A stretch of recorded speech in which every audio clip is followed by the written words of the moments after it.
नमस्कार दोस्तों। आज मैं से फिर आपके सामने हाजिर हुआ हूँ नया उपन्यास लेकर। उस उपन्यास को हम विवेचन करने से पहले एक दो चार बातें देखते हैं कि परिवार परिवार बनता है माँ बाप, बेटा बेटी, दादा दादी। इन सब के बीच में सामंजस्य हो तो एक परिवार सुखी परिवार कहा जाता है। अगर से पति पत्नी के बीच या माँ बाप के बीच सामंजस्य का अभाव हो तो वहाँ परिवार सुखी परिवार नहीं कहा जाता। वहाँ के जो सदस्य हैं उन सब में भी एक तरह से मनमुटाव रहता है। तो आज हम देखते हैं कि एक बच्चे की मानसिकता किस तरह से, उस परिवार का जो मानसिकता है, उस परिवार में जो संतान है उनकी मानसिकता किस तरह से होती है, इस इन सभी पहलुओं पर हम आज देखेंगे। हमारे आपकी बंटी आपका बंटी जो मन्नू भंडारी जी का लिखा हुआ है, आपका बंटी जो उपन्यास है, उस उपन्यास की लेखिका ने अपने आप को एक स्त्री विमर्श के रूप में साहित्य के क्षेत्र में उन्होंने अपने आप को दर्शाया। और वे अपने जीवन में जितने सारे उन्होंने लेखन किया है उसमें महिला की सशक्तिकरण का ही एक नया सा एक सशक्तिकरण का ही एक मार्ग उन्होंने अपनाया है। आपका बंटी मन्नू भंडारी जी का लिखा हुआ 1971 में लिखा हुआ एक बहुत ही बेहतरीन या बहुत ही अच्छा सा उपन्यास है। इस उपन्यास का विवेचन हम करेंगे। आपका बंटी उपन्यास का विवेचन करने से पहले मन्नू भंडारी जी का जीवन के बारे में भी हम देखते हैं एक बार। मन्नू भंडारी जी का जन्म 3 अप्रैल 1931 में हुआ था, जो भानपुरा जिले के मंदसौर गांव में हुआ था। अभी वो राजस्थान में पड़ता है। मगर जैसे वे अपने बचपन में ही वे अपने आत्मकथा में कहती हैं कि उन्हें मंदसौर गांव का कुछ अच्छा सा धुंधला सा याद है। मेरा जीवन तो प्रारंभ होता है कलकत्ते के उस मकान से जो मेरे पिताजी मकान में बैठकर हिंदी पारिभाषिक शब्दकोश का निर्माण किया करते थे। तो वहाँ से मेरा जीवन प्रारंभ होता है। और साहित्य की से ही आए हुई, साहित्य का वातावरण से ही आई हुई मन्नू भंडारी जी का बचपन का नाम था महेंद्र कुमारी। और वे संपत राय जी की बेटी थी। और उनका शादी राजेंद्र यादव के साथ हुआ था। जो राजेंद्र यादव एक साहित्यकार है, आलोचक है, रचनाकार है। और इन दोनों ने ही मिलकर एक इंच मुस्कान का ही मुख मुस्कान का भी इन्होंने साहित्य लेखन किया था। मन्नू भंडारी जी साठोत्तरी कविता कथाकार है और स्त्री विमर्श के साहित्य को छोड़कर स्त्री विमर्श हो ही नहीं सकता। हम साहित्य को, इनके स्त्री विमर्श को हम नज़रअंदाज कर दे या उसे हम छोड़ दे या उनको हम बाजू में रख दे तो स्त्री विमर्श का कोई मायना नहीं रहता। तो यह मनु भंडारी का पर्सनल जीवन है। उसके बाद उन्होंने अपने वृत्ति जीवन में उन्होंने 25 साल तक मिरिंडा हाउस कॉलेज में उन्होंने काम किया था। और इसी दौरान उन्होंने कई लेखन और पत्रिकाओं में भी काम किया है और कई लेखनी उनकी चली है। तो उसमें है कहानी संग्रह उनकी है मैं हार गई, यही सच है, यही सच है का हम पटकथा भी देखते हैं रजनीगंधा के नाम से। रजनीगंधा जो फिल्म, रजनीगंधा जो पिक्चर दर्शाया गया है, रजनीगंधा, ये जो रजनीगंधा है ये इन्हीं का दर्शाया हुआ पटकथा है। रजनीगंधा के साथ उनका यही सच है। एक तरह से लोगों को एक स्त्री की जो इस समाज में जो स्थान देना चाहिए उसके बारे में उन्होंने बहुत अच्छे से दर्शाया है। 3 निगाहों का एक तस्वीर, एक प्लेट सैलाब, त्रिशंकु, आंखों देखा, झूठ, नायक खलनायक और विदूषक आदि इनके उपन्यास है, सॉरी कहानी संग्रह है। और इनके उपन्यास 1 इंच मुस्कान 1962 में, आपकी बंटी 1971 में, स्वामी, कलवा आदि इनके उपन्यास है। और उनकी फिल्म पटकथाएं है रजनी, निर्मला, स्वामी, दर्पण। और इनके नाटक है बिना दीवारों के घर, महाभोज, जो यहाँ एक उपन्यास हुआ करती थी, उपन्यास का ही अंकन किया गया है। और इनका आत्मकथा है एक कहानी यहाँ भी। और प्रौढ़ शिक्षा के लिए इन्होंने सवा सेर गेहूँ का साहित्य का निर्माण, या यहाँ उनकी लेखनी सवा सेर गेहूँ प्रौढ़ शिक्षा के लिए इन्होंने रचना की थी। इनका कार्यक्षेत्र को देखें तो वे 1952 से 1994 तक वे शिक्षिका के तौर पर जीवन व्यापन किया है। मिरिंडा कॉलेज में उन्होंने 25 साल तक सेवारत रही। जो मिरिंडा कॉलेज जो आज दिल्ली की यूनिवर्सिटी है, वहाँ पर वे 25 साल तक अपना जीवन को बिताया। और इसके बाद उन्हें पुरस्कार वो उनके लेखन के लिए पुरस्कार, उसके बारे में देखते हैं तो उत्तर प्रदेश हिंदी संस्थान पुरस्कार जो महाभोज के लिए मिला था। उसके बाद उन्हें भारतीय भाषा परिषद सम्मान, कला कुंज सम्मान नई दिल्ली, शलाका सम्मान, भवभूति अलंकरण सम्मान, व्यास सम्मान जो आदित्य बिड़ला ग्रुप फाउंडेशन से मिलती है। 1 इंच एक कहानी यहाँ भी उनकी जीवन आत्मकथा है, उसके लिए व्यास सम्मान उन्हें मिला था। महाराष्ट्र राज्य हिंदी साहित्य अकेडमी से उन्हें कई सम्मान मिले हैं। और आज के ये हमारे लेखक आपका बंटी जो हमारे सामने लाए हैं। इससे पहले आपका बंटी का साहित्य विवेचन करें तो उससे पहले हम थोड़ा इस उपन्यास में आए हुए प्रमुख पात्र के बारे में देखते हैं। बंटी इस पात्र का नायक है और पूरा उपन्यास इसके ही इर्द गिर्द घूमते रहता है। शकुन बंटी की माँ है और अजय बंटी के पिताजी, यानी शकुन और अजय दोनों पति पत्नी। शकुन प्रिंसिपल कॉलेज में प्रिंसिपल है और अजय कलकत्ते के कोई बड़ी कंपनी में यहाँ मैनेजिंग डायरेक्टर है। और इसके बाद जो आते हैं मीरा, डॉक्टर जोशी, जो मीरा अजय की दूसरी पत्नी, और जो डॉक्टर जोशी शकुन का दूसरा पति। अमी और ज्योत डॉक्टर जोशी के पुत्र और पुत्री है। वकील चाचा है, वे इन दोनों के बीच के एक सेतु बंध है, यानी इनके कलह के बाद इनका जो विघटन हुआ था, इस विघटन की वे एक जोड़ है,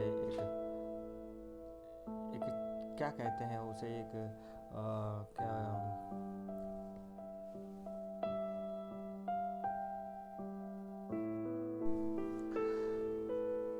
वकील चाचा जो अजय और शकुन के बीच तनाव के रिश्ते का एक पुल हम उसे मानते हैं। और यही वकील चाचा के जरिए इन दोनों का विवाह विच्छेद होना है। और प्रमीला, टीटू, फूफी और टीटू की माँ। प्रमीला जो डॉक्टर जोशी की पुरानी पत्नी है, टीटू और फूफी। टीटू बंटी का एक तरह से तनाव का एक दोस्त है, यानी हर समय वो टीटू के साथ ही खेलता है, दूसरों के साथ उसे खेलना पसंद भी नहीं है। तो फूफी टीटू की माँ, ये इस पूरे आपका बंटी यहाँ उपन्यास की कहानी प्रारंभ होती है दिल्ली के एक मकान से, जहाँ पर बंटी और उसकी माँ दोनों साथ में रहते हैं। बंटी जो एक छोटा बच्चा है, 9 साल का बच्चा है, वह हर वक्त अपने पिताजी को बहुत मिस करता है और पिताजी और माँ दोनों मिलकर साथ में रहें, यहाँ वह चाहता है। मगर अजय और शकुन जो बंटी के माँ बाप हैं, उन दोनों में अनबन के वजह से वे दोनों अलग हो चुके हैं, अभी उनकी तलाक होने वाली है। तो बंटी अपने माँ के साथ रहता है और माँ के दो रूप को देखकर वो कभी भी हैरान होते रहता है कि माँ जब घर में रहती है तो कितने प्यार से रहती है, और जब प्रांशुपाल हो जाती है तो यानी प्रिंसिपल के जो कुर्सी पे बैठती है तो कितनी सख्त हो जाती है। मुझे तो मेरी माँ ही अच्छा लगती है, यहाँ सोचता है। और वो एक स्कूल को जाता है, और स्कूल को जाके वापस आने के बाद अपने दोस्त टीटू के साथ वो रोज़ खेलता है। तो एक दिन उसे पता चला कि उसके माँ बाप की तलाक होने वाली है। वह टीटू जो उसका दोस्त है वही उसे यह बात सुनाता है। तो यहाँ सुन के उसे दिल में बहुत एक तरह से मायूसी छा जाती है, और वहाँ सोचते हुए जाता है कि ये तलाक क्या है, ये तलाक क्यों करते हैं। तब वो सोचता है कि मेरे माँ बाप के तलाक ना हो, और इस तलाक को मैं उसे एकता में बदलूँगा। तो यहाँ सोचकर वहाँ अपने घर में अपने माँ के पास जब जाता है तब वो अपने माँ से पूछता है, मम्मी पापा मेरे साथ क्यों नहीं रहते, या हमारे साथ क्यों नहीं रहते। तब माँ बोलती है, मैं तो रहती हूँ ना आपके तेरे साथ, क्यों मैं तुम्हें अच्छी नहीं लगती। वैसा बोलने पर वो बोलता है, नहीं ऐसी कोई बात नहीं है माँ। इसे सोचकर उसे टाल देता है, और उसके दिलो दिल में उसकी तमन्ना होती है कि माँ और बाप दोनों साथ में रहें, यानी पापा और मम्मी दोनों साथ में रहें। मगर ये बात नहीं हो सकती, क्योंकि माँ बाप के बीच में दूरियां इतनी बढ़ गई हैं कि दूरियां बढ़ती हैं तो रिश्ते डगमगाते हैं। तो इस तरह से उनके रिश्तों में ऐसी खटास आ गई है कि वो तलाक लेकर ही सांस लेगी। तो यहाँ बात वो धीरे धीरे वकील चाचा के बात सुनकर वहाँ समझ जाता है। और वकील चाचा जो घर को कभी कभी आते रहते हैं, तो वकील चाचा के आके जाने के बाद माँ बहुत मायूस रहती है। माँ को देखकर वो समझ जाता है कि माँ बहुत दुखी है। तो अपने कर्तव्य का वहाँ उसके पालन करने का एहसास उसे होता है, और वहाँ सोचता है कि आज के बाद मैं मेरे माँ के साथ रहूँगा और माँ को छोड़ के मैं कभी कहीं नहीं जाऊँगा। तो उनके पिताजी जो अजय कभी कभी जब भी कलकत्ता से दिल्ली आते हैं तब वहाँ सर्किट हाउस में ठहरते हैं, और मन्नू को बंटी को वहाँ बुलाते हैं। कभी कभी बुलाकर उसे प्यार करते हैं और उसे खिलौने देते हैं। कई बार उन्होंने कई खिलौने भेजे हैं, और इन खिलौनों के साथ वहाँ खेलता है। तो एक बार जब अजय सर्किट हाउस में आके रुके थे तब बंटी को वहाँ बुलाते हैं। तब वो जाते वक्त नौकर के साथ जाते वक्त वहाँ सोचता है कि मैं आज पापा को पूछूंगा कि मम्मी और पापा दोनों तुम साथ में क्यों नहीं रहते। यहाँ सोच के वहाँ जाता है।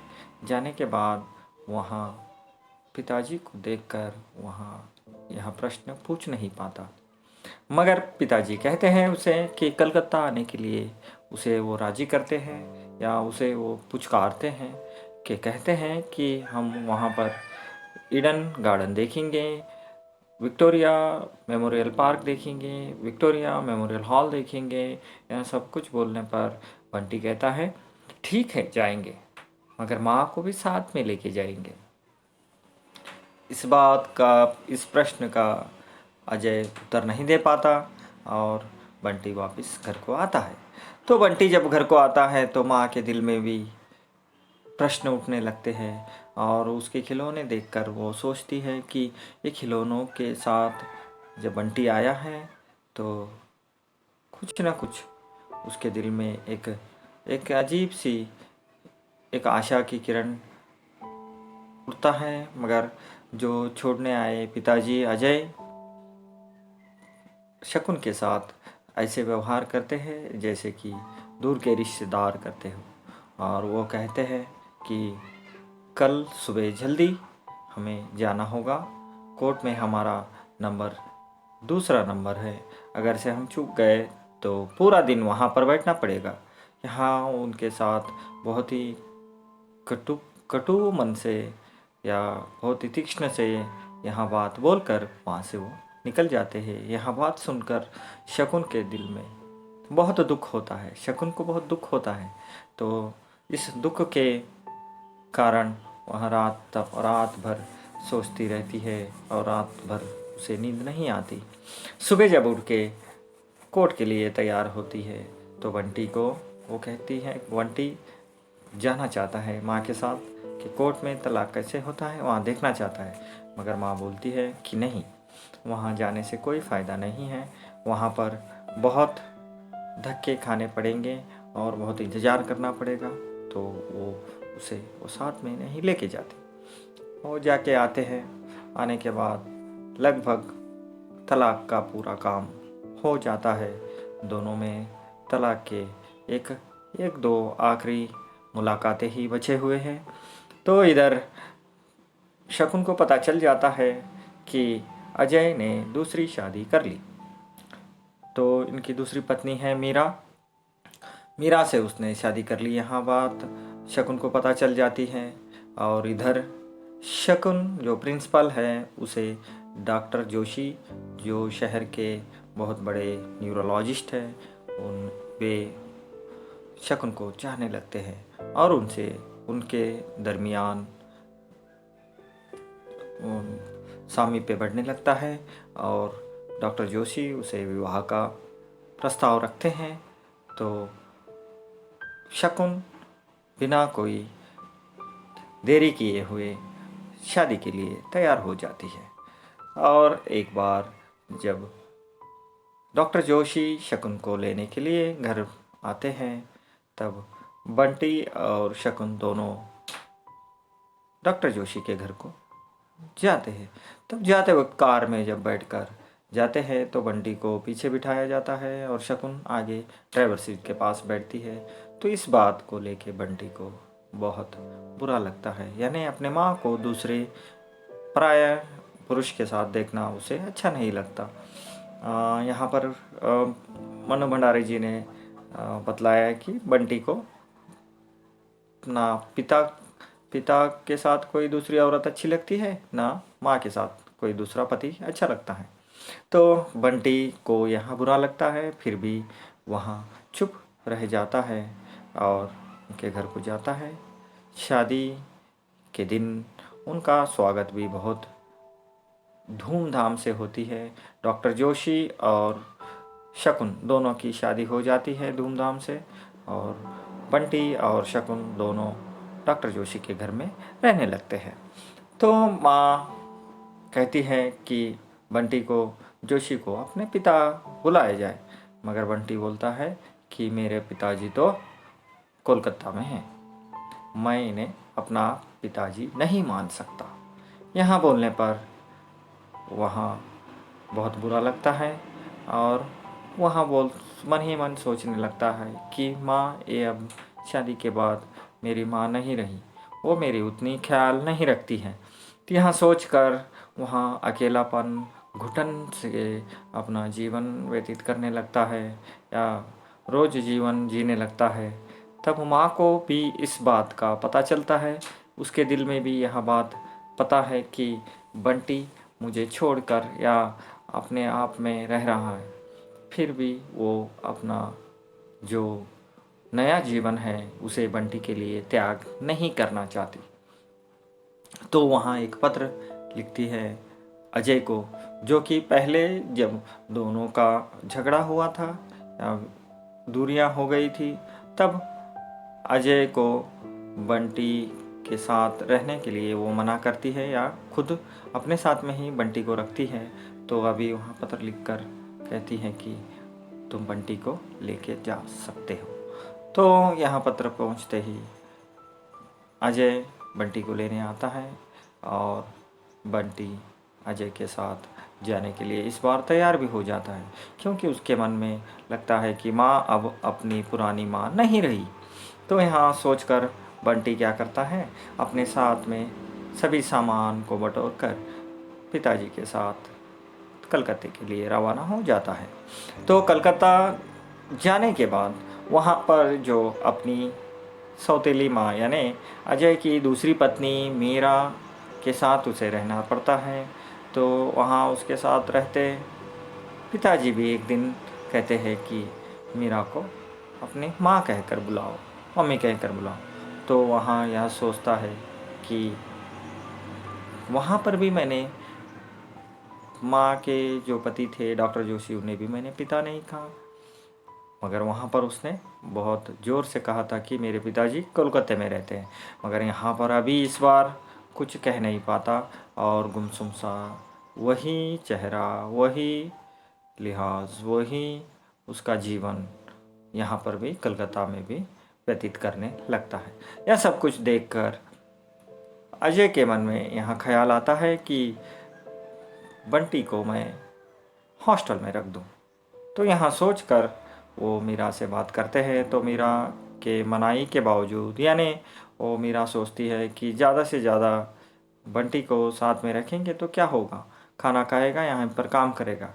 अगर से हम हॉस्टल में रखेंगे तो उसका खर्चा ज़्यादा आएगा। यहाँ सोचकर मीरा उसकी मनाही करती है। फिर भी अजय इस बात को न मानते हुए वहाँ बंटी को एक हॉस्टल में रखने के लिए तैयार हो जाता है और बंटी को कहता है कि तुम कल हॉस्टल के लिए रेडी हो जाओ। तो बंटी का यहाँ कोलकाता से भी मन भर गया था और बंटी हॉस्टल के लिए रवाना हो गया था। तब भी जब माँ के साथ जब रहता था, माँ से बिछड़कर जब कोलकाता जाने लग रहा था, तब भी उसने सोचा कि माँ मुझे रोक लेगी। माँ के साथ, माँ अगर से रोकेगी तो मैं माँ के साथ रहूँगा।